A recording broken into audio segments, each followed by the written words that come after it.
Welcome back, everyone, to episode 12, I believe, of my Bloodborne lore play.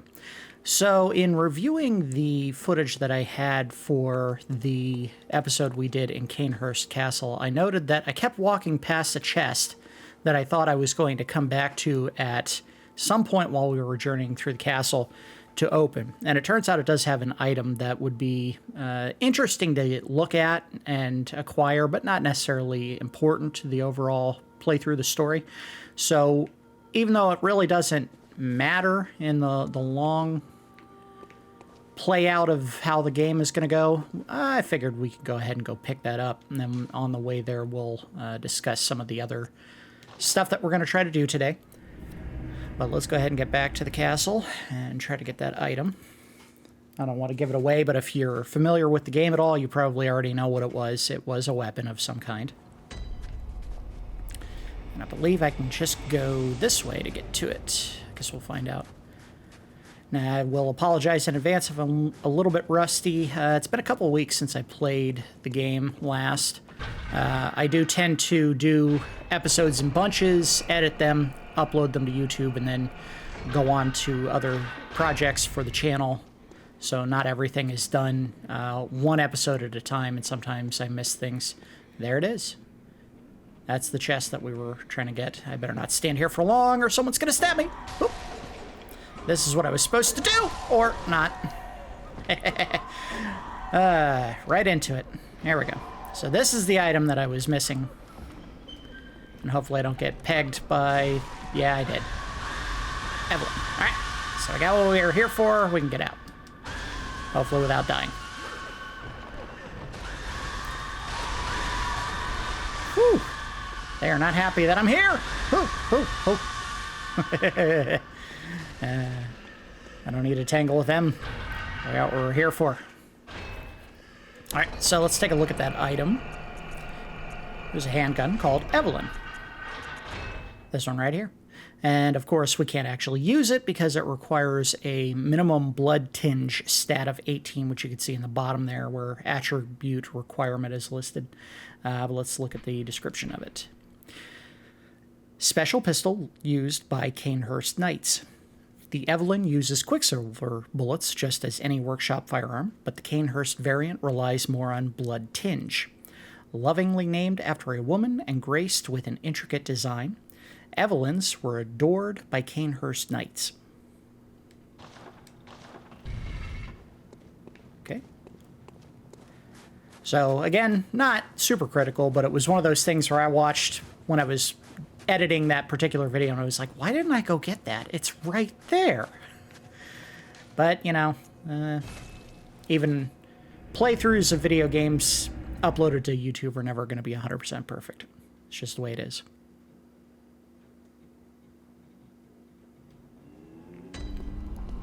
All right. So, in the last episode, we tangled with the One Reborn, which was just a writhing mass of human bodies that had clumped together, almost certainly as a result of the rituals that the School of Menses was conducting in Yharnam. Upon defeating him, we did pick up an item called the High Cathedral Ward Key, Upper Cathedral Ward Key. Let's take a look at the description for that. The key to the Upper Cathedral Ward seal. The upper echelons of the Healing Church are formed by the School of Menses, based in the Unseen Village, and the choir, occupying the Upper Cathedral Ward. This key brings a step closer to the choir. A weird way to word it. But anyway, what that is telling us is a couple of things. Number one, as we had spoken about in a previous episode, the Healing Church itself had a splitting of sorts between different sects of belief. One of them was the School of Menses, who clearly was doing rituals to try to create a nightmare. And the choir, who was trying to do something that we have not specifically learned about yet, but we will find out in this episode. So what we are doing today is we're going to go into the Upper Cathedral Ward and find out what exactly the choir was doing.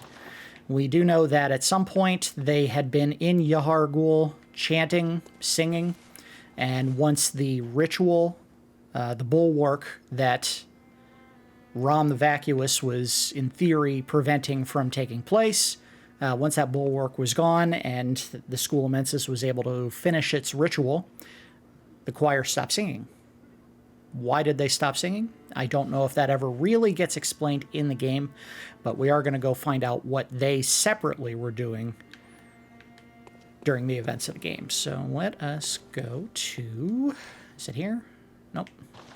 Sorry, again, a little bit rusty, so remembering exactly where we want to go in every single episode might be just a little rough. But I believe Cathedral Ward is the one we want to go to.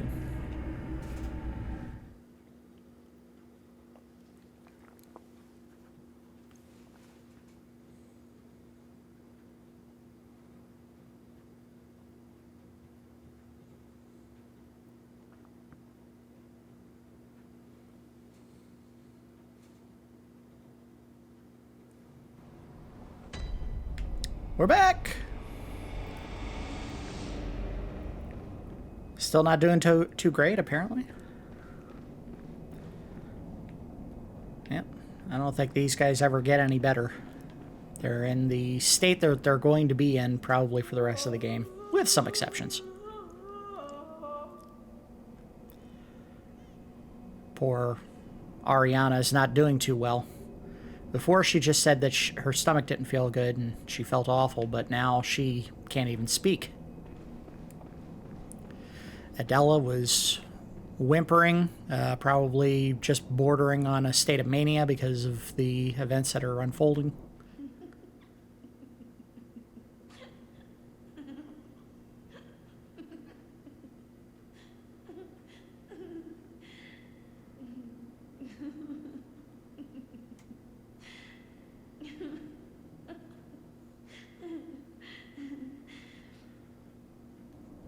Still not doing too great.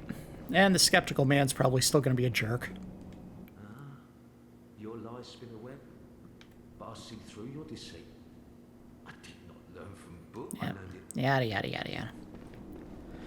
And as we saw in a previous episode, poor elderly woman went out looking for sedatives and got killed. I don't know if we'd talked much with the chapel dweller. Hunter, the old girl you sent over, she's dead. Killed, stone dead. Why? Must have been a beast, right? Or do you think someone out there could have... I just don't... Oh... Well... I do know. It's my fault. Oh my...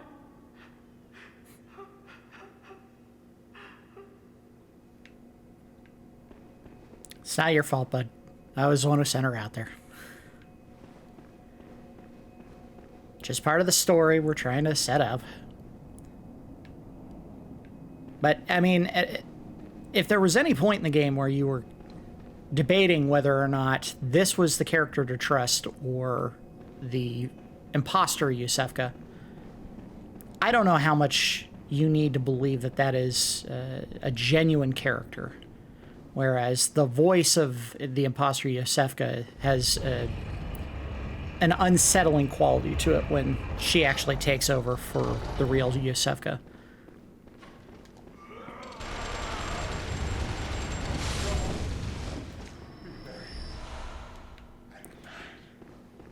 So when they do say Cathedral Ward, this is technically part of the Cathedral Ward, so this is where you're supposed to go to get to the upper portion they speak of.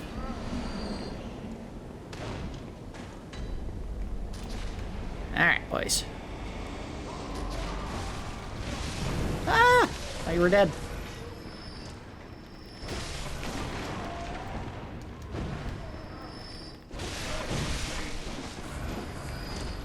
Good to go. Been a couple weeks since I played, but I still got it. Still got it, kid. Alright, let's get upstairs. This place we want is all the way at the top. The tippy top. Whoa!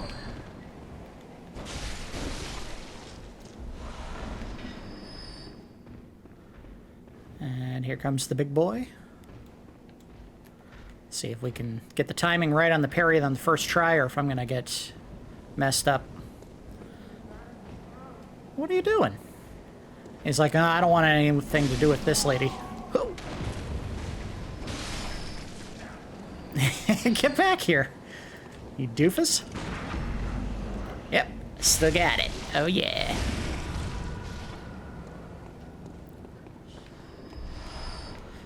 Alright, make our way up to the top.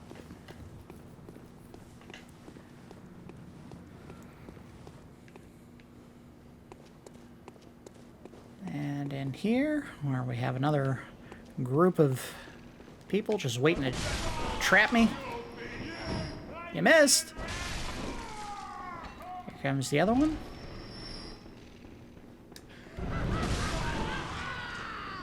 Like that, if you hadn't been really looking for items at this point in the game, you get a peek at some of the more exotic equipment that they could use, including the flame sprayers. So we had been up here at one point, and we did not open the door, and that's because we needed the Upper Cathedral Key. So let's see what the choir has been up to.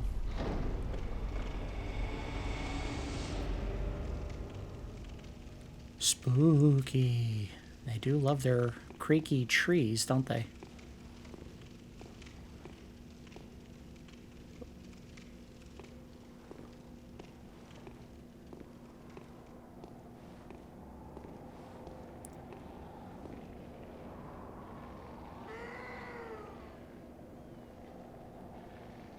You hear it squeal there?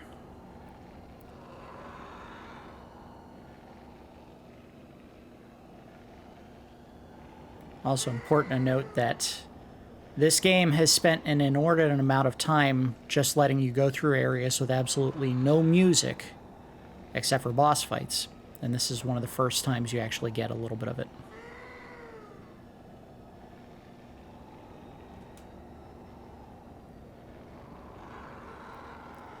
Well, this is going to seem needlessly cruel, but we are going to kill this thing. Which, by the way, very gross.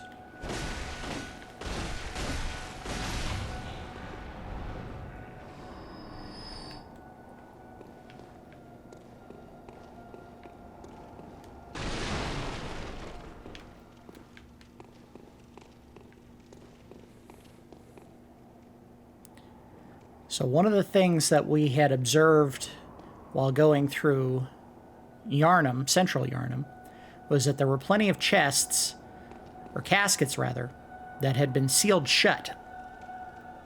But they were all for adult corpses. And these are definitely not sized for adults.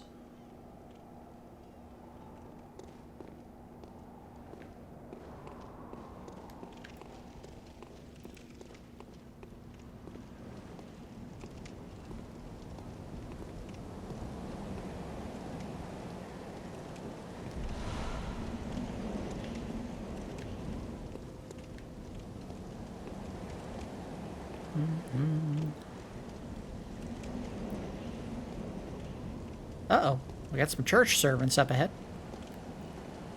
And as we had talked about before, after we ended the bulwark, you can see that there are eyeballs on his lantern now. Eyeballs that summon.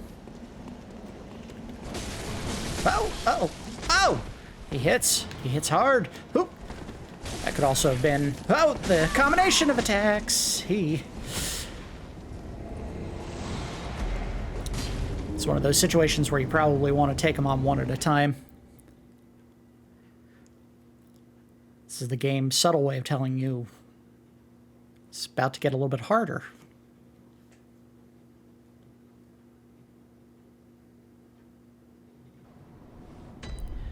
Alright, let's try that again. I don't think this time we're going to tangle with any of the regular denizens unless we're required to. We're just going to run straight up into the Upper Cathedral Ward. As best I can. We may be forced to defend ourselves. Also, I may be forced to come back this way again. So let's trigger this. There we go.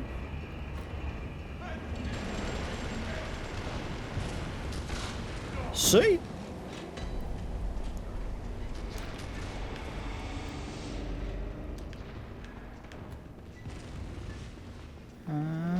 See you later. Owie! Get to the ladder. Got it. Ow, ow, ow. I don't know if they can climb ladders. They can certainly fall off ladders. Alright, well, anyway. We did what we were here to do. We should get rid of these guys because they will go through the doorway.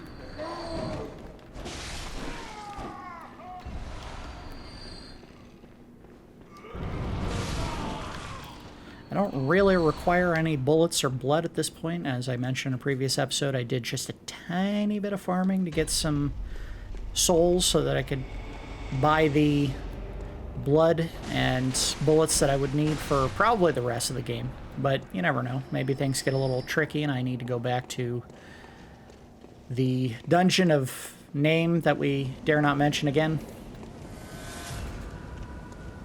Just to get a little bit of assistance. For the most part, I have not been farming for, I keep saying souls, echoes. Uh-oh, damn it.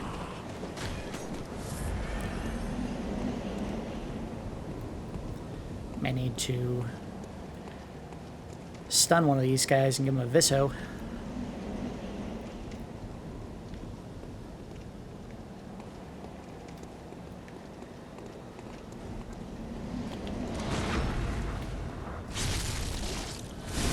How's it feel, jerk?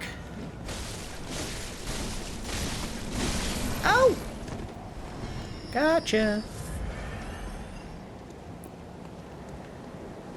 So, important to note, as we will see up here, and as with the very first one that we killed pretty quickly, all of these weird slug creatures that we're seeing are looking that way.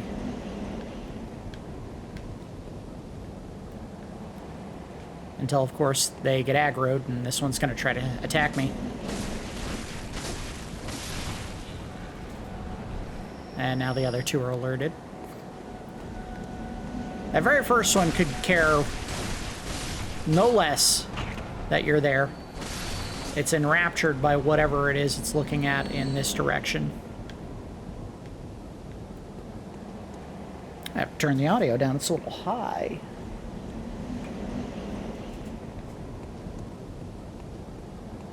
Ah, shoot. There was a lamp right here, and I couldn't get to it before getting killed once. Oh, good news. We now have a shorter path up here. We don't have to go through the gauntlet of chumps that we were going through before. And here again, we have statues that are covered with cloth. And these also appear to be similar to the ones that we were seeing down in Yharnam, those writhing masses of body parts and skeletal remains.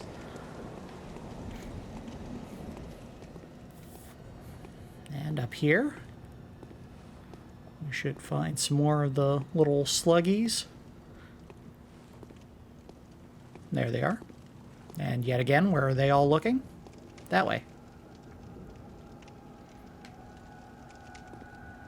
So there is something in that direction that they are all looking towards.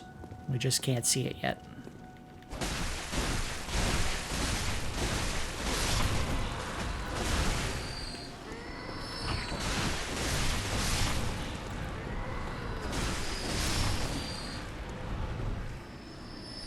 Yes, I am a cruel monster.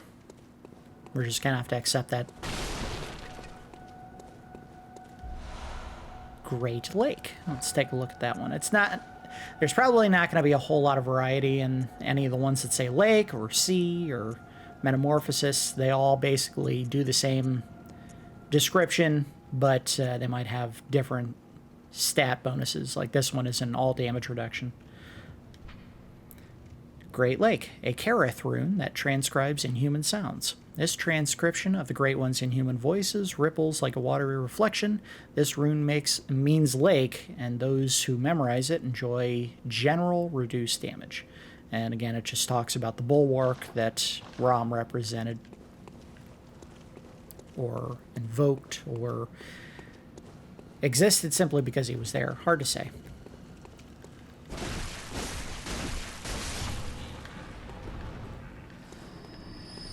None sneaking up on me. I think it would be weird if they were trying to sneak up on me. I think these might be babies, so their idea of stealth is probably limited somewhat. Now, as odd as this is going to sound, they can hurt you, and bam. I just took frenzy damage from getting hit by them. So we got to be a little more careful than I have been. Oh shoot, I took sedative. Well, good thing it's already on. I can use that if I need to. Let's do this.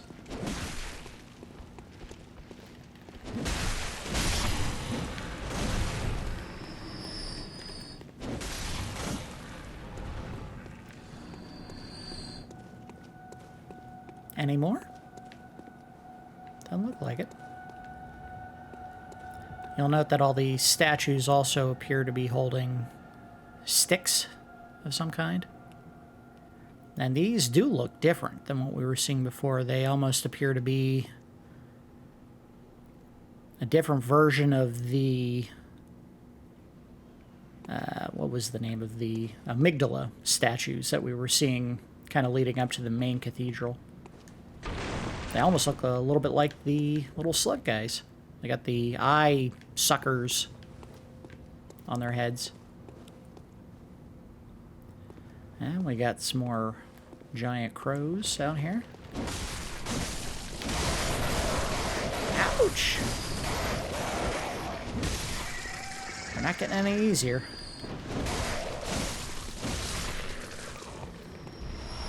And they still carry pebbles. Unfortunately, not of the delicious, fruity pebble variety. As opposed to chocolate pebbles, or choco pebbles. I don't know, cocoa pebbles, that's what they're calling them. It doesn't matter, they're terrible. Don't eat them. Feel free to leave your comments for me to ignore.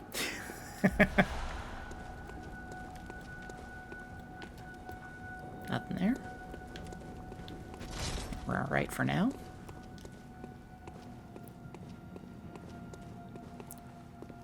Head on up. Ooh. I think his scythe was already glowing before the bulwark was taken down, but fun to see a different version of it, if that is a new one. Yeah. Woo!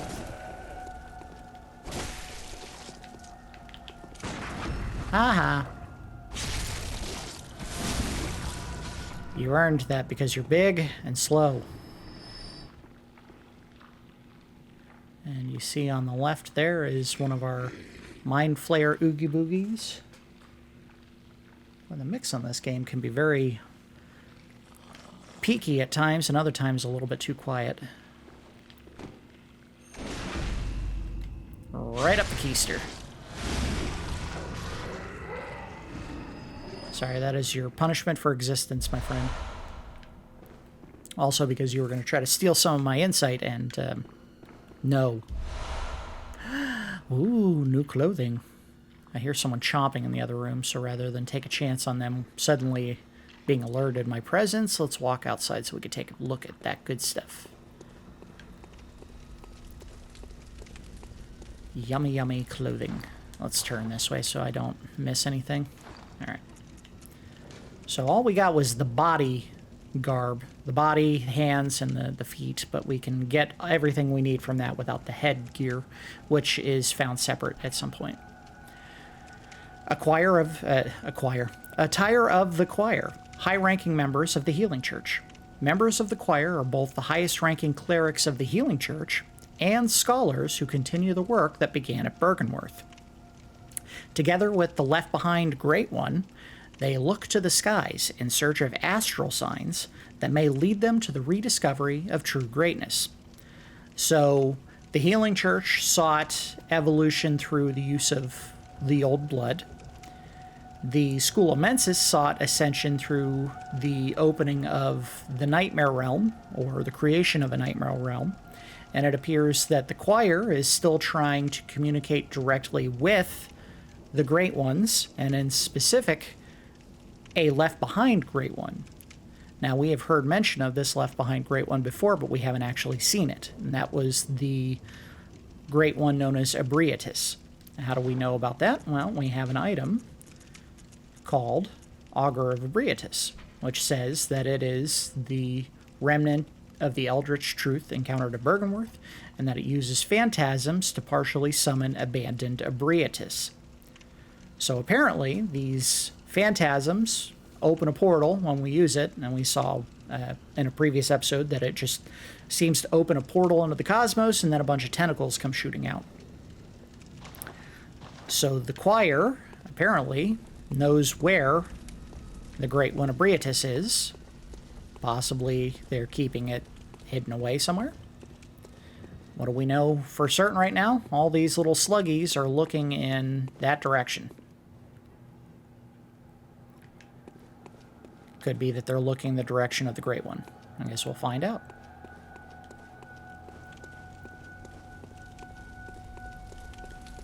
Oh, let's actually put on the choir garb.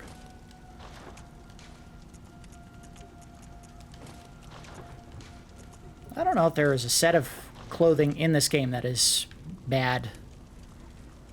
Not just stat-wise, but also visually. I mean, there are some that you're not really meant to wear, like the sweat-stained clothing that you find just laying out in the streets of Central Yharnam. Not Central Yharnam. Wherever it was, we went down below, trying to find the abandoned old workshop. But yeah, there are plenty of great sets of equipment in this game. I heard someone chomping in that direction. This would be a good time to have the... Oh, I already had it equipped. Let's get that out and put on the lamp. Having light would be a good piece of equipment. Keep expecting it to come up behind me and get me, but I don't know if that's going to happen. There we go. Sedatives are going to be useful here because I believe there are going to be more opportunities for enemies to frenzy us, but we will find out. I also believe some might be hiding in the ceiling somewhere. But I'm not seeing any spookies.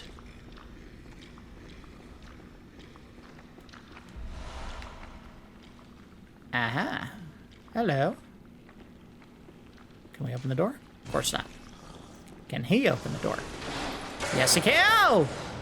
Well, maybe not he, but a creature.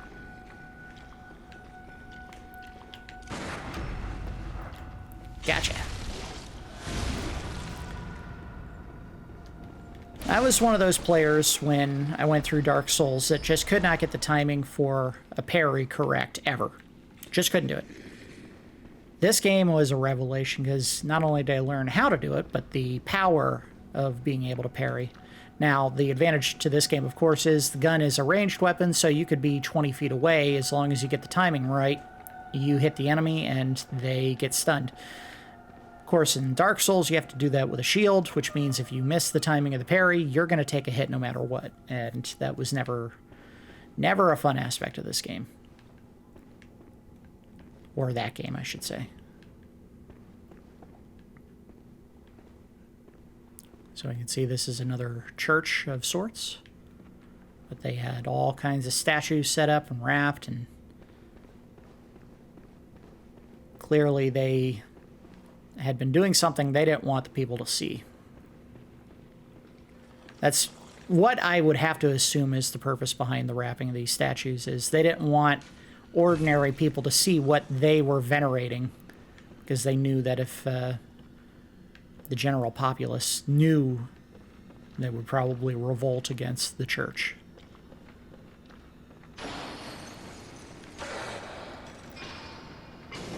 Ow! Uh-oh, there's 3 of them, and they're all coming at once!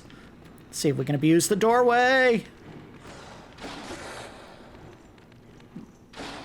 Aha.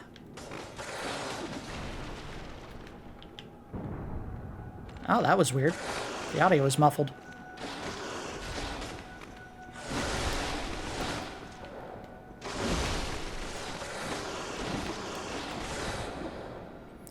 Now, we haven't used a Molotov in a while. Let's see if I have any. I do, yes.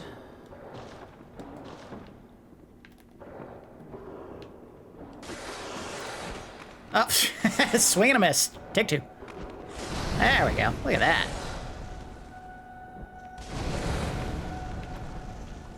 See if I can hit a whole bunch of them while I'm doing this. Oh! See, this was a good idea because they hit hard.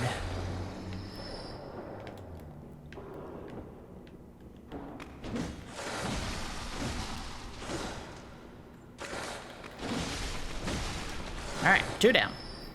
Now I'm a little more well-equipped. What was in this slot that I gave up? Was that the sedatives? Yeah, it was. Oops.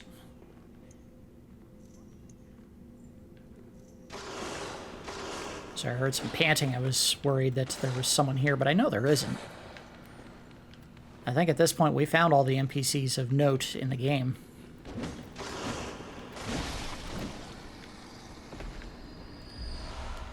Blood shards. Not really all that helpful at this point. I would like blood vials, but of course they're not going to give me any.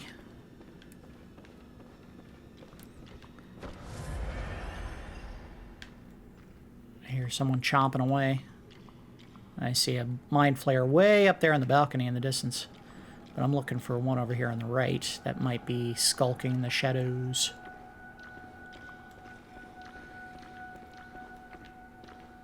Nope, nothing.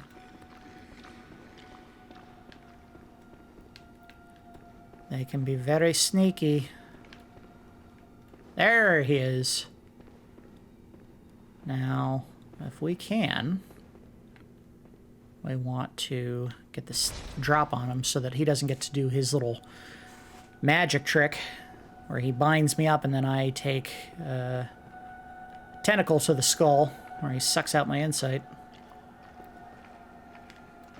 We may have to wait until he ambles his way over here and then I can just get that shot on him. See how far he goes.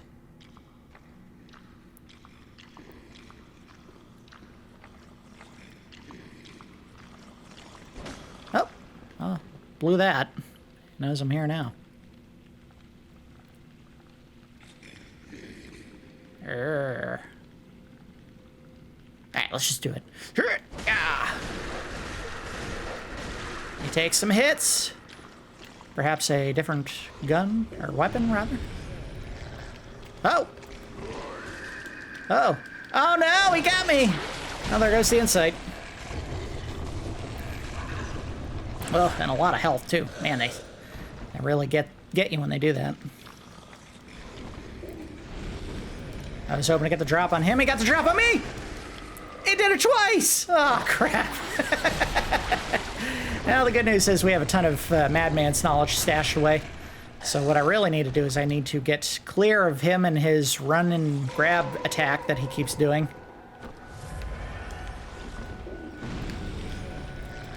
No! You don't do that. Nope. Nope. Nope. Nope. Nope. Gotcha. Yeah, I've made short work of these guys in the past, but it can be a very difficult encounter. Unfortunately. Wasted 4 sweet, sweet insights trying to take that guy down.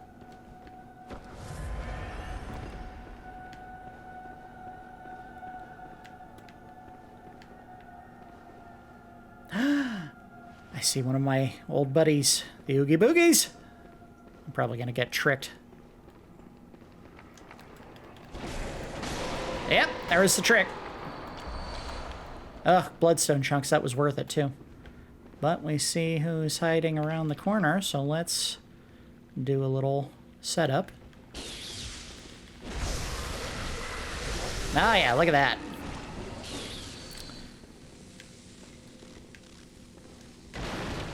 So, as we had talked about plenty of times in previous episodes, enemies like this, which would be kin, are weak to bolt damage. So the Tonitrus is going to be invaluable fighting enemies like that. That's why it pays off to build more than one weapon in this game and have it ready for fights against enemies like that. Alright, so hopefully we don't get mugged from behind by someone while we're taking on this werewolf. Yeah, rawr. Ow! Uh-oh. It'd help if I shot him when he was attacking me. Alright, I'll just do this. Rawr. Gotcha. You got some blood for me? Of course not.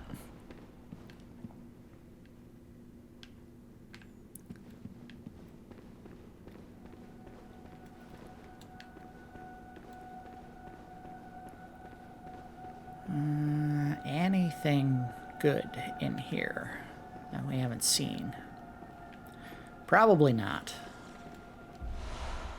Ritual blood, although that is something that we had talked about in the previous episode that I think we had already discussed way back in the past, which is that when they said that you were melting things in blood, what they literally meant was human beings.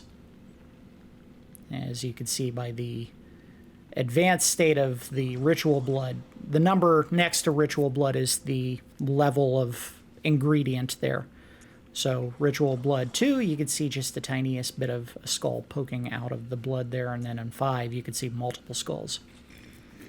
That could be a result of the actual ritual being conducted. It could be very much symbolic of the fact that they were melting people in the blood, or boiling them, if as it were.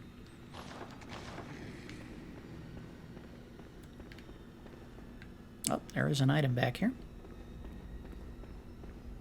Grab that. Cosmic Eye Watcher Badge. So that's going to open up some more items in the shop for us to buy. Let's go ahead and take a look at it. There it is. Badge of a member of the choir, elites of the Healing Church. The eye signifies the very cosmos. The choir stumbled upon an epiphany, very suddenly and quite by accident. Here we stand, feet planted in the earth, but might the cosmos be very near us, only just above our heads? So that item is hinting at something that we are going to get a very stark reminder of in a future episode, and maybe it's a good idea to go ahead and lay that out now, even in this spooky area full of monsters that may attack us at any time. But basically, this game gives us a very literal interpretation of a belief in the religion of Buddhism, which theorizes or believes that existence is laid out in very specific, layered planes of existence.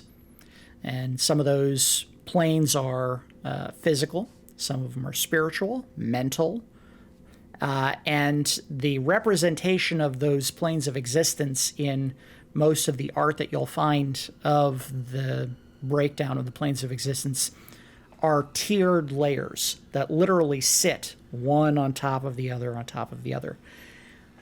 How do we know that that is a literal plane of existence, or those planes of existence exist in a very literal sense in this game? Well, we've seen a very specific interpretation or representation of that in the game. When we went to go fight Rom the Vacuous Spider, how did we get to Rom? Well, we jumped into a glowing portal in a lake, and we literally fell down into another layer of existence. Now, in this game, those planes of existence are represented by dreams. One of the ones that we can observe when we go into the Hunter's Dream is that you look off into the distance and you see all those spires which are very possibly, and very likely, the beams of ship masts out at sea.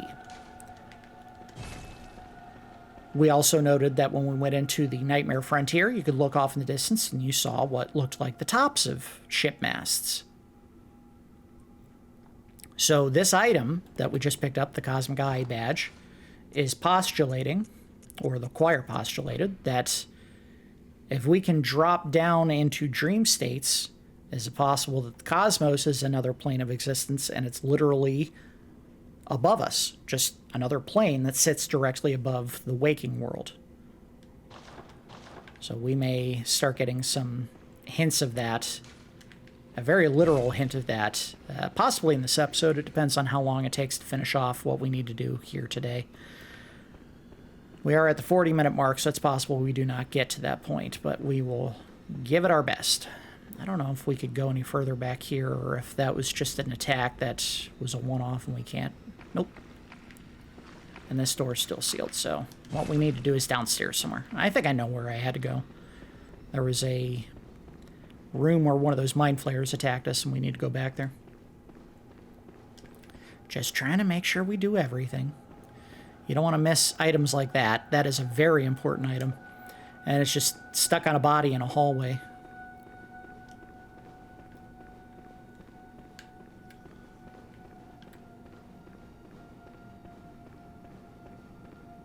There's where we needed to be. I think there's a ladder. Yep, right there. Let's go. To the top. Make sure there's nothing on the ground down there. And a room that's going to lead us back to another mind flayer. And there's one right there.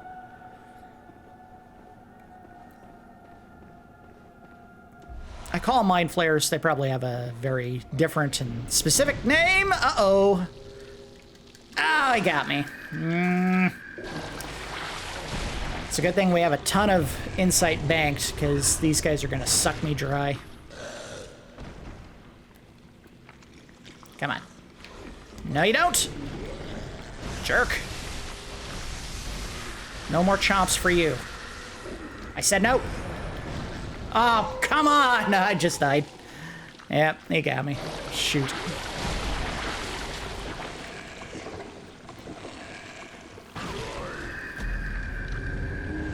Yeah, we have not done any grinding up to this point in the game, and I believe in previous playthroughs that I had just done kind of on my own, I usually spent some time getting some extra levels. So I would have more health, more stamina, do more damage with the weapons I have. This is the price of trying to do a straight playthrough instead of taking my time, leveling up, making sure that I don't have mind flayers gobbling my brains.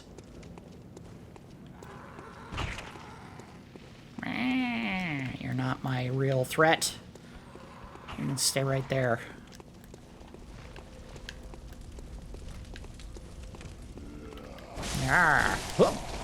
Aha, you missed me. Oh, you got me that time. But I'll get him back. Oh, no, I won't. The visceral didn't work because he was on the stairs. Alright.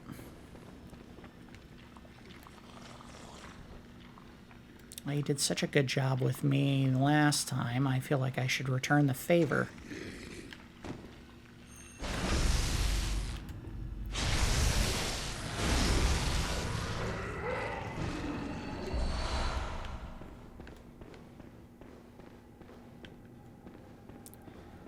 So let's see if we can avoid a tussle and just get up the steps quickly.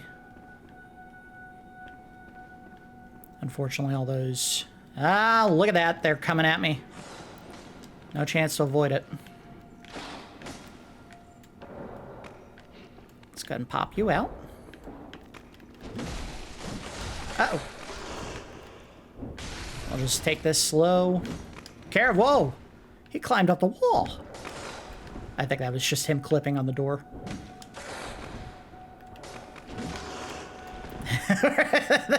Not a whole lot happening here. Come on, guy. Ah, boy. It's because the other one's blocking him.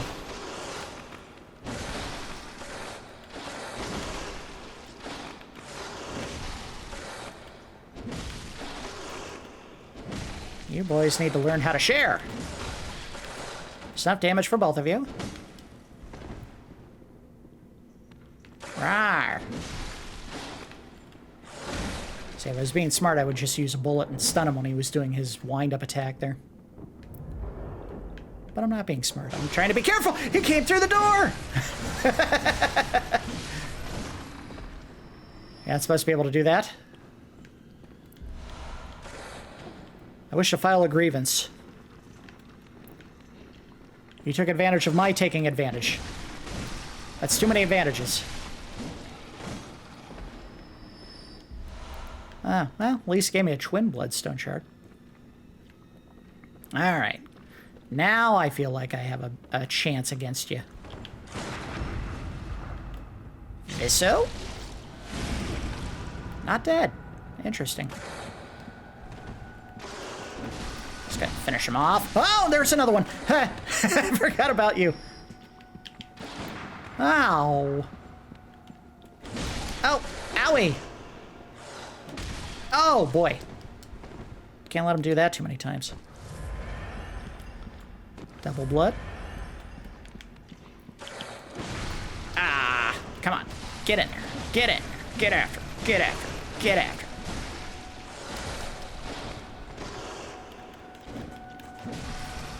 Get some blood back. He's dead. All right.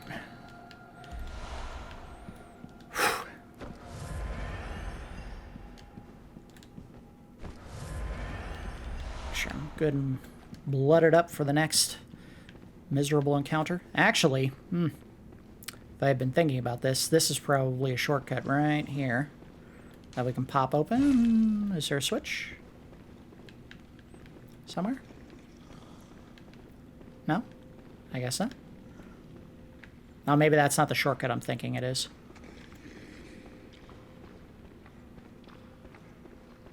Yeah.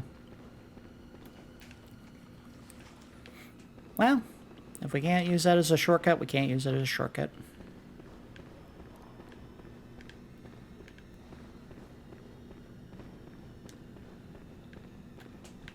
I know what we need to do next, so let's get this one ready. I don't know if we can sneak up. There were two of them? Oh my goodness. More oogies. Oh. I guess that was the same one.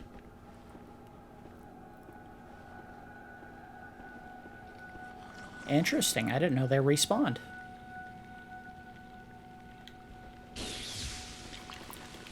Oh, come on. Jerk.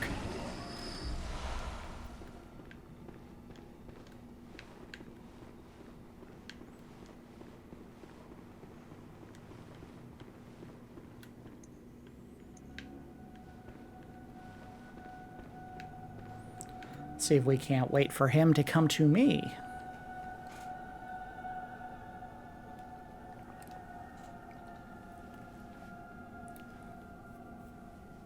Oh, look at that. I had never seen that before. So, merely coming into contact with my blood echoes allowed him to absorb them. Which means the only way I'm going to get them back is to literally kill him. I knew that they could sometimes be on the bodies of enemies, but I didn't know that that meant they would literally absorb them by walking over your stuff. Well, I got him back. That is quite a bit of blood echoes that I was carrying at that point. I'm guessing since the Mind Flayer is right there, these guys all have Madman's knowledge. Except for that one. Sweet. I think we're relatively safe to look at this. I don't know if it's going to say anything different, but that is the final piece of the choir garb set. Yeah, they say something at the bottom there. So, attire of the choir, high-ranking members of the Healing Church. Members of the choir are both the highest-ranking clerics of the Healing Church and scholars who continue the work that began at Bergenworth. The eye covering indicates their debt to the teachings of Master Willem, even though their paths diverged. So they recognize that what they are doing as a part of the choir is largely because of the epiphany that Master Willem observed, where he realized that in order to ascend, he needed more eyes. Specifically, eyes on the inside. Or insight, as we had talked about before. More pearl slugs. Again, those are ritual materials, as we had discussed before. Now we have a path back to the upper area, so we don't have to go all the way down there through the Gauntlet of Werewolves. Thankfully, that normally can't go through that doorway unless they get clipped. Let's see if we can't take this guy out around here. Make sure we're not missing any items. There's a guy right up here. Somewhere. Should be someone. Maybe not. Oh no, you can see the phantom of someone else playing the game who just got by one of these guys. Alright, so let's do our little sneak up. Oh! No! It got me good. It's like, I hear some footsteps. That's interesting. Oh no! Alright, I gotta get out of here. Two of them is gonna be hard to top. Alright, let's go down. Maybe they will fall through and take some damage dropping. They did. No! Oh, no!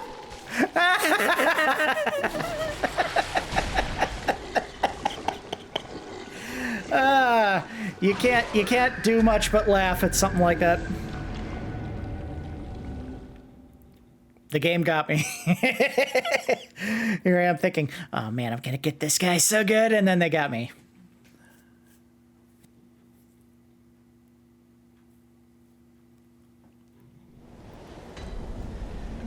All right.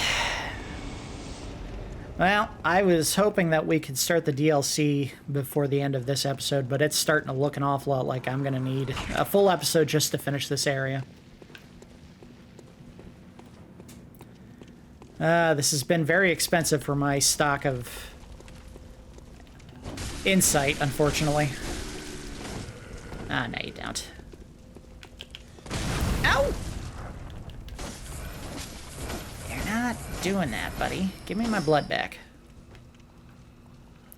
How is the durability of this weapon?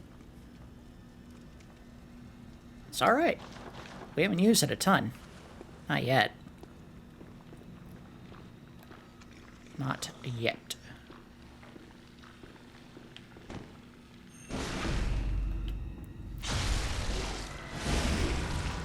After all the punishment I have taken, that feels very satisfying. Alright, so the werewolves are going to know I'm down, or I'm up here no matter what. We might as well just run to the door. Hopefully they can't go through that one as well. I guess we'll find out.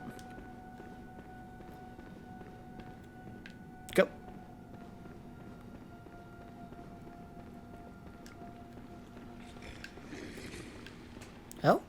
Oh, there he is. Look at this. Maybe we got a shot? Yeah. That didn't do any stun, but that's alright. He's dead. And the werewolves can stay there all they want. I don't care.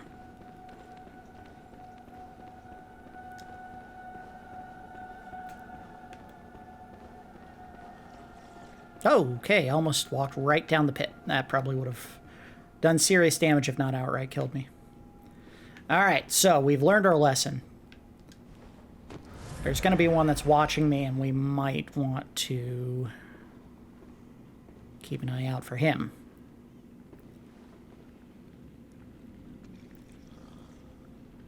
Come on. If you see me, I want you to come get me. There we go. And they both see me. Damn. Alright, well, let's do this.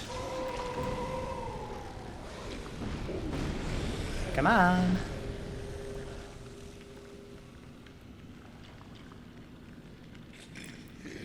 Oh, what is this? One of them just... Oh, there he is. Alright, he's dead. Aha! He dropped a key. We'll look at that in a second. Let's just go ahead and dispatch this one. Hopefully without getting grabbed. Hey. And I think we're past the blood echoes that are down here, which unfortunately are right next to Another... Can I get him to come up the ladder? That looks like a no. I might have to do something incredibly stupid to get my blood echoes back. Really stupid. But I got most of my blood back, and I got the blood echoes. So, it paid off this time. Now, we should be safe enough up here to look at the Orphanage Key, which we had not done yet. Here it is. Orphanage Key. Key to the orphanage, birthplace of the choir. The orphanage, shadowed by the Grand Cathedral, was a place of scholarship and experimentation, where young orphans became potent, unseen thinkers for the Healing Church. The choir, that would later split the Healing Church, was a creation of the orphanage. So, as we had mentioned on the way into this portion of the Cathedral Ward, they were clearly doing something with children, or corpses of children, or possibly doing stuff with young children and then trying to hide what they were doing inside of these chained caskets. So, as with all the other offspring of the scholars of Bergenworth, the choir was also doing some incredibly disgusting, awful things, which we will find out shortly here. And now we have our shortcut back to here. And now we also have another werewolf. I don't want nothing to do with you, guy.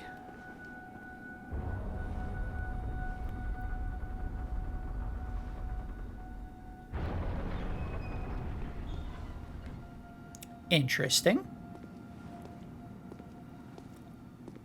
Someone posing, looking up at the same clock tower that we had seen the little wormy creatures, slugs, looking at, and he's doing a gesture. And clearly, somehow in the process got, I don't know, cooked, desiccated. He teaches us the gesture called Make Contact. Let's go ahead and swap that in with something else. Make Contact, which allows you to do this. Oh, which allows you to do this.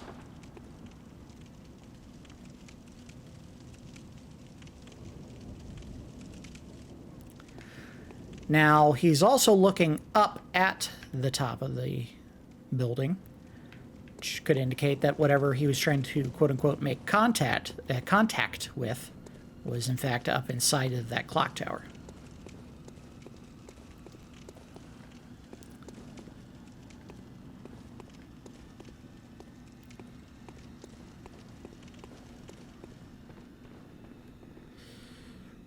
So now I need to figure out where I'm going next.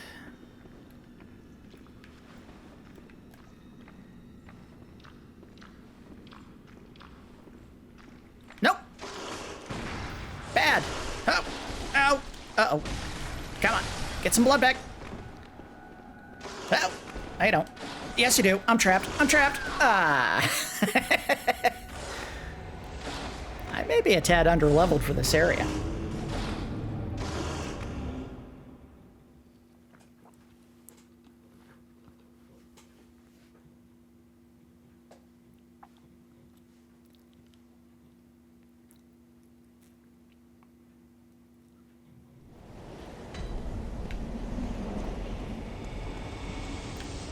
So we were just up there. There's a door down here that we have not opened yet, and I'm not sure how to get to it. But we do have the Orphanage Key, and that may be for this right here. Closed by a device. Or it may be the key for that lower door, in fact.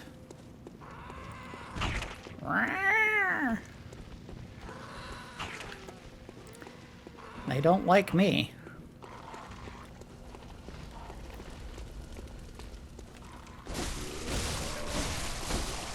Ow! Jerk. Give me that blood back. Gotta hack you up into little chunks. I will do so.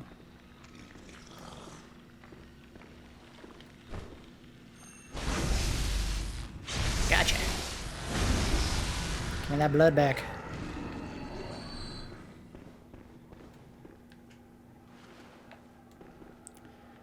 So our shortcut is now back this way, which is good news because that werewolf has probably my blood echoes. But this time, of course, we're going to beat him. Nope, not like that. Oh, come on. Ow, too early. Oh, don't die. Don't die, idiot. Ah, this is unfortunate. I think I just lost at least 2 or 3 levels worth of blood echoes there. I'm being too timid. I need to be aggressive and get in there, get after him. Maybe even switch weapons. Maybe this is a good time to carry a fire weapon on me instead of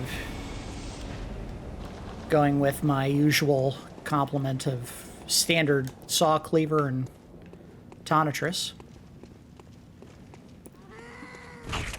Turns out fire, I think, does a pretty good job of stunning the werewolves when you use it. These guys, on the other hand, cannot say the same. So that may be a trade-off. Yeah, see, he's not taking much damage from that. Yeah, that's what you get. He's not dead, is he? Nope. Let's go for a running attack! Ah.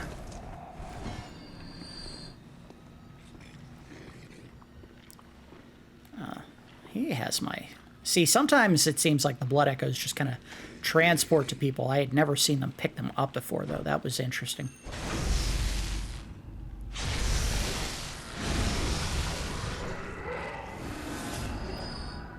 Alright. Hooray, I got 8,000 back. Whee. Hooray for Hollywood. Come here, jerk. Nope. Didn't get stunned. Oh, look at the damage! Oh, yeah. This was a good call. The value of having proper equipment to take on certain enemies. In this area, other than the church servants, I think this is where you want to do most of the specific equipment setup. I don't know why I'm going this way. I don't need to kill him. We want to go downstairs. I think. I guess we'll find out. We're going to go ahead and trigger all the werewolves come back up here for me. Come on, boys. You know I'm here.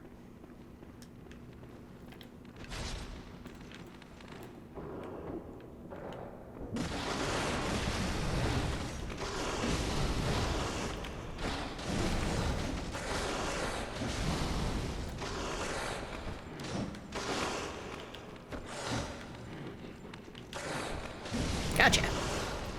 Next.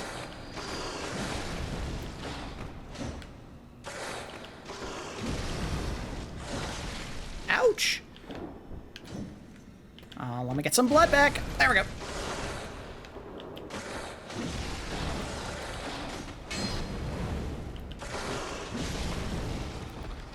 All right. One left. Ah! It was a costly fight, but a necessary one. Oh! And a worthwhile one. Listen, I can farm blood echoes all I want, but bloodstone chunks? Not easy to come by. That was worth the effort. Now let's go to the door that I should be able to open now. I hope. Aha! Ta-da! And now I can open the gate that leads back to where we spawn back in.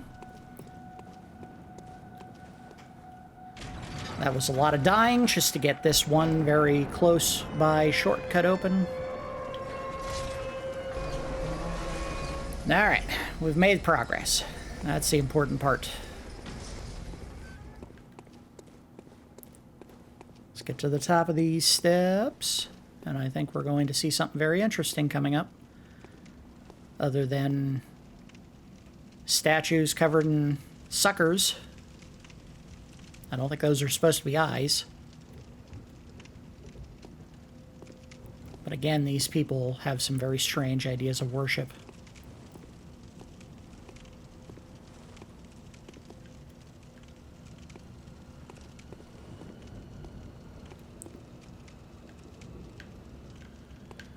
No greenery in this area of Yharnam, or any area of Yharnam. Everything's dead. Uh-oh! It's one of the blue boogies. Give him a taste.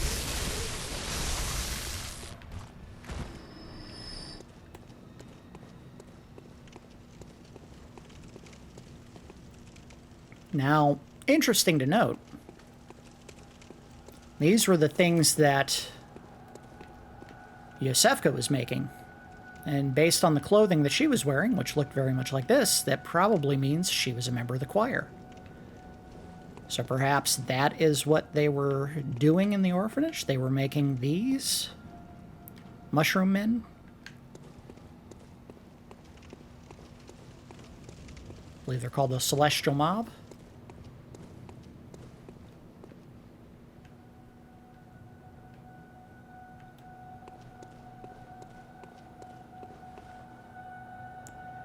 I see a whole bunch of plants down here.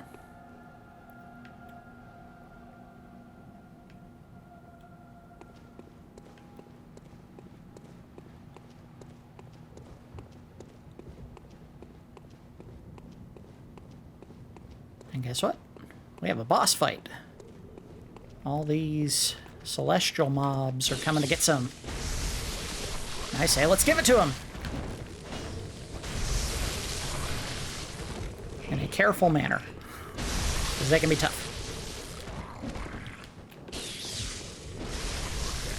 Yeah, that's right. Run. You wanted it so bad. Take it. I found the important one.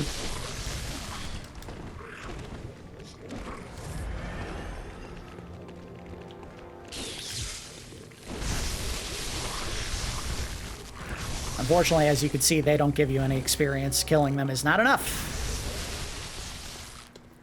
You have to actually finish off the main one to get any progress, and he's hiding back here like a coward! Or maybe not that one. He's one of these guys.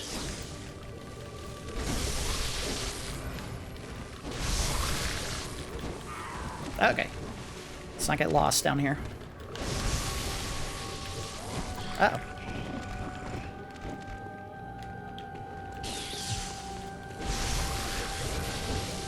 Alright, blood up.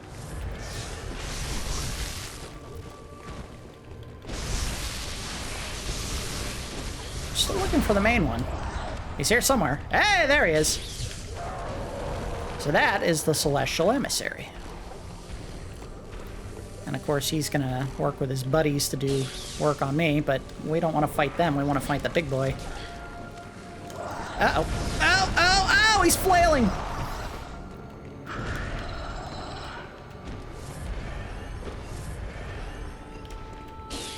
Alright, get past them. Big swing.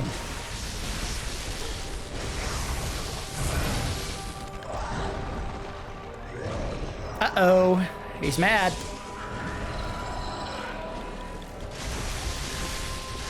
And he's dead. Communion. I think we had already picked up one of those, and I don't think this one's any different, but we'll look at it. Yep, this is the third one. So we had originally picked up that one, I believe, as one of the first runes that we picked up, but now they're going to start having some more meaning. A secret symbol left by Kareth, runesmith of Bergenworth. Several runes relate to blood, including communion, which raises the maximum number of blood vials one may carry. This rune represents the healing church and its ministers. Blood ministration is, of course, the pursuit of communion.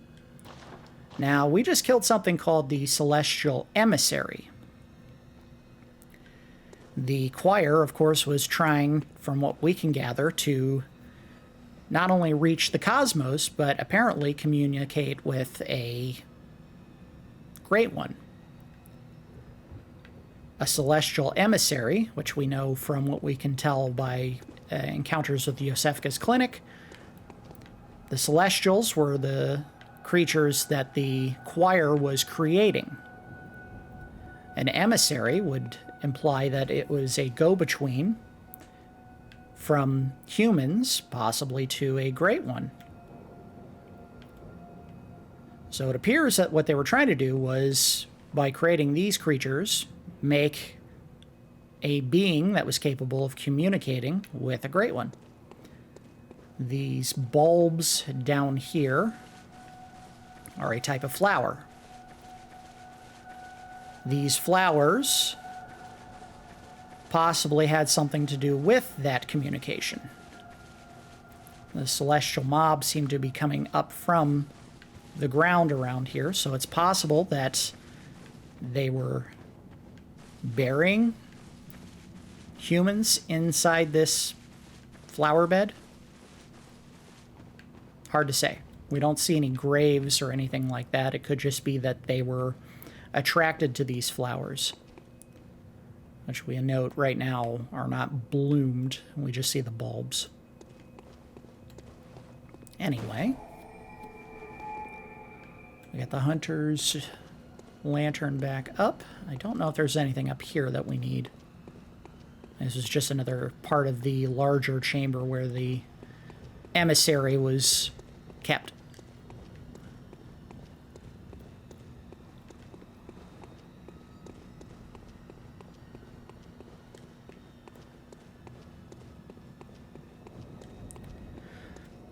So if you weren't terribly vigilant and observant and looked around, you would probably think, well, that's it. There's nothing left to explore in this area.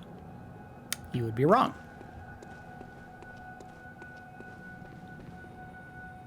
There's a whole chamber right down here. And you can see something on the ground below there. It looks like another one of those little slug creatures.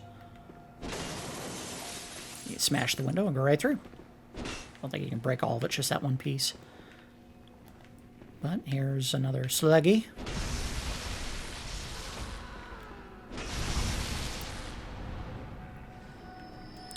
Sorry, bud.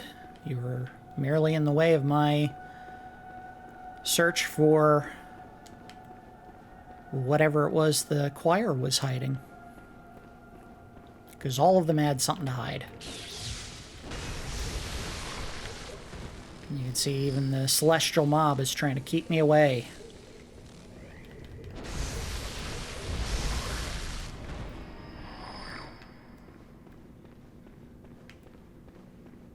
They all know there's something here, something important. A call beyond. This is another one of those arcane single-use items, and maybe the most valuable one out of the entire group.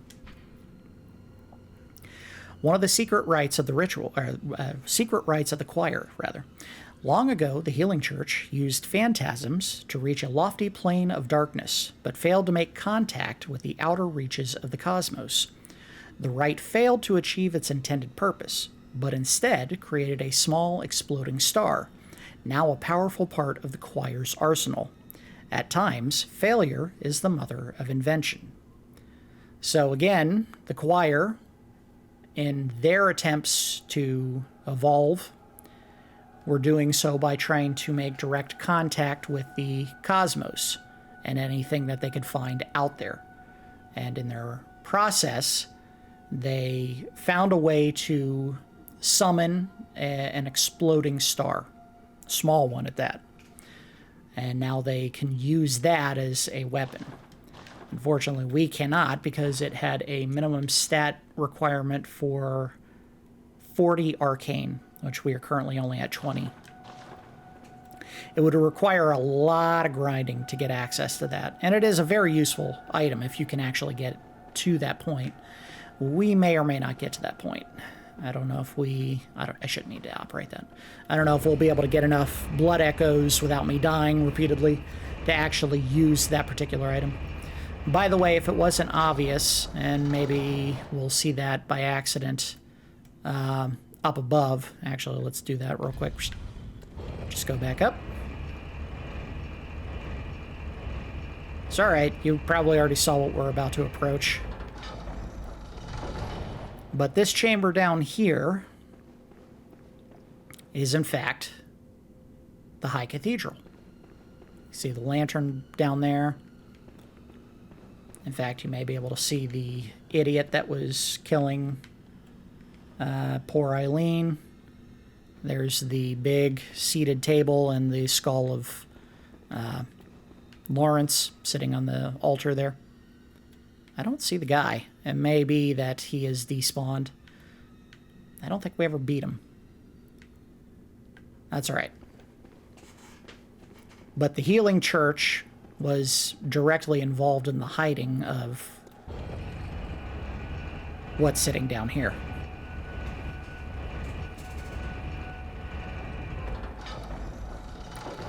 And what is sitting down here? That thing. All the way down there. And you can see that the slugs were, in fact, staring at their mama. It is possible, although I don't know if it's something that you can actually confirm in this game, that these slugs were, in fact, once children, and the experiments that the choir was conducting resulted in the creation of these creatures. It is also possible that that was, in fact, their mother. They were birthed, and the choir was trying to keep them alive so that they could try to communicate with them. But one thing that we do know for certain is that the Great Ones cannot sire offspring, as far as we know. They always seek a surrogate. It's possible that that creature was possibly impregnating people. Don't know.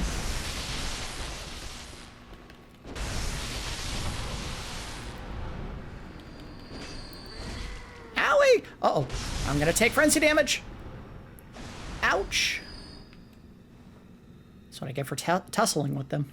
I didn't have the sedatives equipped, so I couldn't get to it in time. It's all right.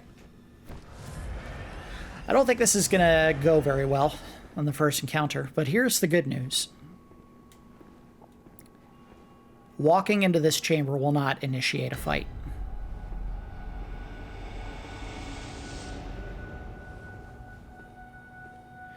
And you can tell by the grounds that this creature inhabits. This may have been part of the underground labyrinth at one point. It may have been part of the healing church at one point, given the statues sitting around.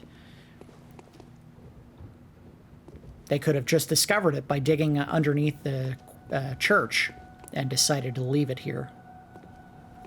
What we know for certain is this is not something that they created.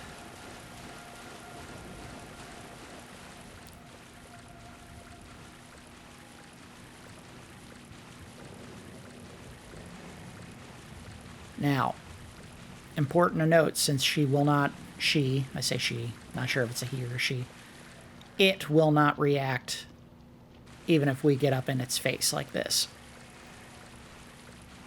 As far as this Great One knows, and yes, this is in fact a Great One, we are not its enemy.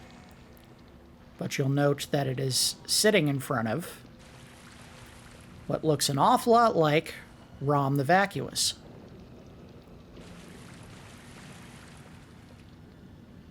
Or what remains of Rom the Vacuous. And you can see candles were placed on top of it and melted over time. And it's surrounded by tomb mold, as we discussed in the previous episode at some point, that these little white puff balls are tomb mold, which is used as a ritual material. So it is possible that this thing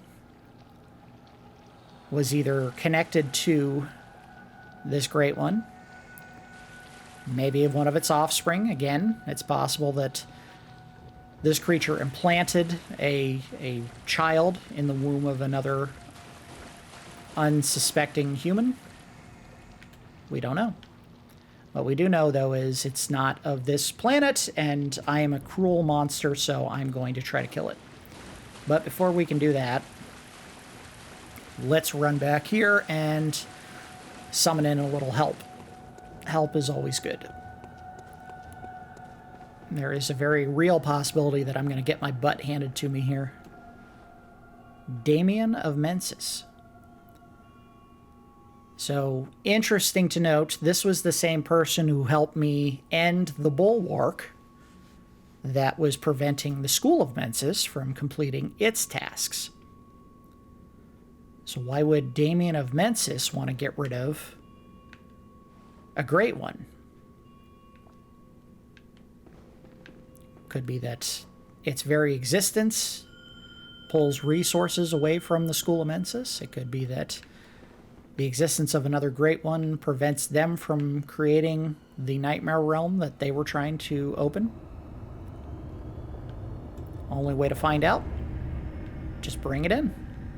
Bring him in, I guess I should say. Alright, come on, buddy. Will he enter? Nope, he won't enter until I start the fight, so... I hate to do this to you, but for the sake of the game, you gotta go.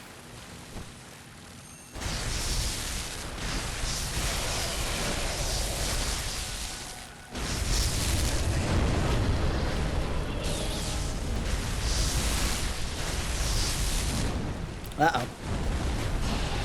Ow! Owie! Come on, Damien, get in there. Taking some hits. I need you to work.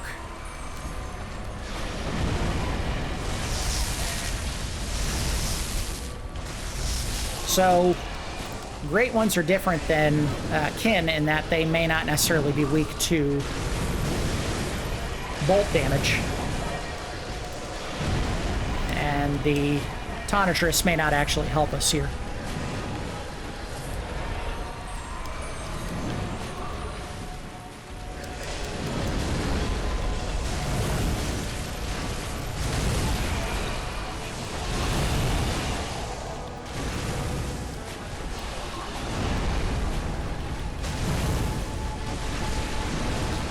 But fire seems to do just fine.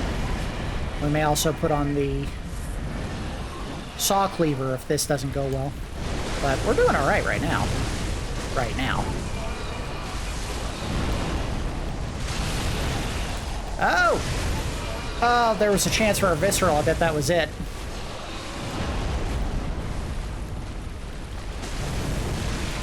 Ouch! Oh, get back, get back, get back.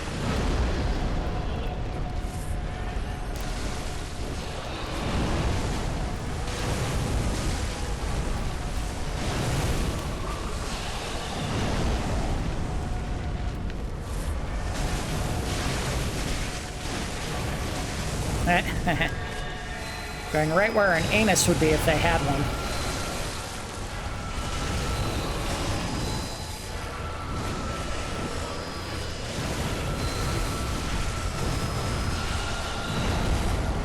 Now, important to note, we've entered what would be the second phase of the creature's form, and you can start hearing a very specific electronic buzzing or humming sound.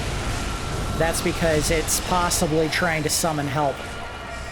And this may be, in fact, why this is the left behind Great One, because its attempts to communicate don't work anymore.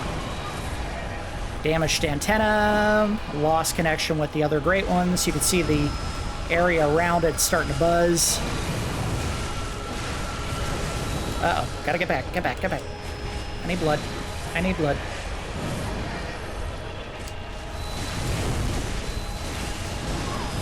Ah, boy. Get some more.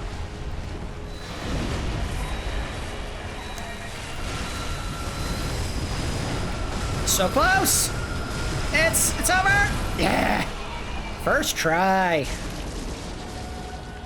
Well, thank you, Damien. I don't trust your purpose for doing this, but you did help me. So as with most encounters in this game, if it's not a mandatory fight that you have to finish, you usually get a chalice of some kind. Which again, we're not really exploring the chalice dungeons, but we will look at the item. A chalice that breaks a labyrinth seal. Great chalices unlock deeper reaches of the labyrinth. The Great Ease, or Eyes chalice, became the cornerstone of the choir, the elite delegation of the Healing Church. It was also the first great chalice brought back to the surface since the time of Byrgenwerth, and allowed the choir to have audience with Ebrietas. So what this would indicate is that Ebrietas was not necessarily found down here, but found in the Chalice dungeons, and somehow they managed to bring Ebrietas back up here. So there is one other very important thing that we need to do before we leave this area, which will involve inspecting Rom the Vacuous, which we couldn't do while Ebrietas was alive. Offer flesh to altar. Now, what that is indicating is... Where is it? It's in here somewhere. There it is. The queenly flesh. Which, we'll look at it real quick just to refresh since the last episode. What remains of Annalise, Blood Queen of Canehurst? This pinkish lump of flesh remains warm, as if cursed. All hail the undying Queen of Blood. Now, this is a quote-unquote altar, but if we offer the flesh to the altar, as we're about to do, time flows in reverse for this scrap of flesh. Basically, if you come down here, you kill Ebrietas, and you offer the flesh to the altar, you can revive Annalise. So the work that poor Alfred did to try to kill off the queen in an attempt to redeem Master Ligarius, we just undid that. The queen lives again. Now, why does Rom the Vacuous reverse the flow of time, or creatures of similar ilk to Rom the Vacuous? I don't know. What that could mean is that the bulwark that Rom the Vacuous represented wasn't necessarily a ward that prevented rituals from taking place, like an actual, spell of some kind. What it could mean is that Rom the Vacuous, when it existed, stopped the flow of time. And as it did that, it could be that it stopped time just before the School of Menses could finish the ritual. And that's why they wanted to get rid of him. Or her. Not sure if Rom is a male or female name. And it could be that all of these spider creatures possess the ability to stop the flow of time. Or in this case, this one reversed the flow of time. So that may be what the value of Rom the Vacuous was. Its existence could stop the flow of time. Maybe not for everything, but for specific people or events.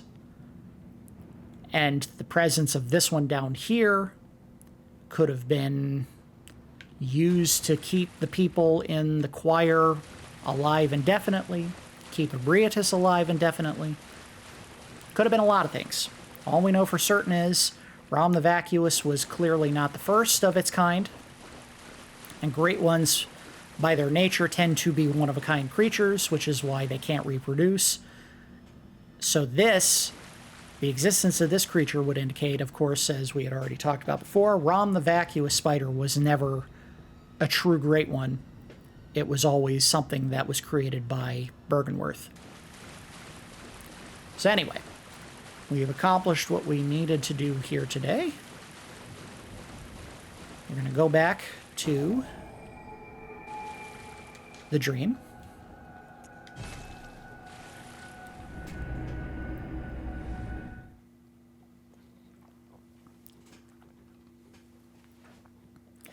And while it probably would be fun to try to enter the DLC, it's a very long section of gameplay, and I don't think we would necessarily get to where we want to go before I would have to call it an episode, because these usually are 2-hour episodes, and this is going to be one of the very short ones for once. We did get a badge, which means there are new pieces of equipment that we can pick up. Let's do that.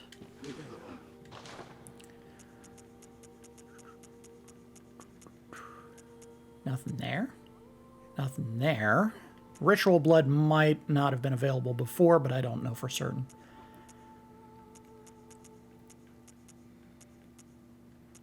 Nothing there. This may be one of those few times where it actually is only available in the bath that requires insight to purchase things. Up here. And nothing there. I think those were available before. It could be that the pearl slugs were not. That was definitely there before. No equipment. So nothing critical. My guess is if it wasn't the bloodstone chunks, it might have been something that we may already have. But that's not a huge deal. Let's go ahead and level. Actually, whoop, before we do that, use the blood echoes we got to upgrade our equipment. Fortify. So we have enough to upgrade the saw spear or the tonitrus, but not necessarily both. The saw spear is going to be less useful probably towards the end of the game here than the tonitrus, but neither of them are going to be as critical as the saw cleaver, which is just our raw damage piece of equipment. I would say let's go ahead and spend it on the saw spear. We'll just have both of those two elemental specific weapons roughly equivalent, so if we need to use either one, they are roughly the same in damage potential. Don't think we need to repair. Well, yeah, we do. We got to repair that. Tonitrus is always in danger of breaking. Just a part of its existence as a piece of equipment for us. And we got another communion rune. Let's go ahead and upgrade that one.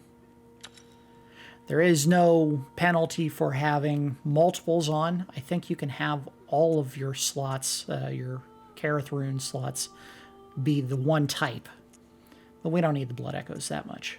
We haven't been getting rocked. Now, we did get another damage reduction rune, Great Lake, which will actually do more damage reduction than the one that we currently have, so we'll put that on. And I don't think we need to mess with this one anti-clockwise. We may or may not be able to find an upgraded version of this in this gameplay, or in this playthrough, rather. That may be something we only find in the Chalice dungeon. If that's the case, so be it. Stamina is very useful to us because it allows us to do more damage and avoid getting hit. So it's always a good idea to have more stamina if possible.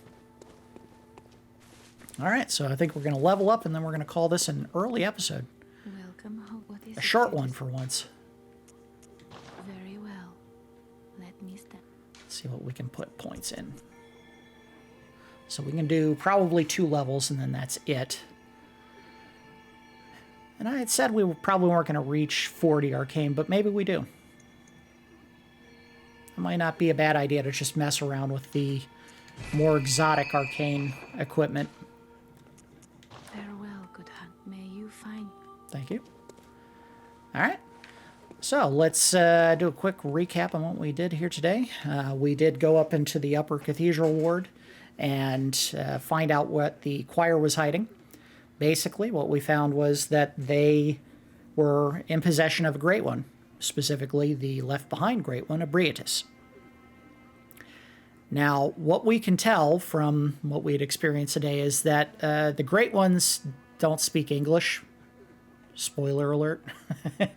And the choir and probably all the other schools of thought in Bergenworth, the splinter groups that formed off of them, had no idea how to communicate with the Great Ones. They knew of their existence and that they had great potential, or offered great potential, for the evolution of the human species, but they couldn't find out how to do that from the Great Ones. So they all went off and explored different aspects of their learning.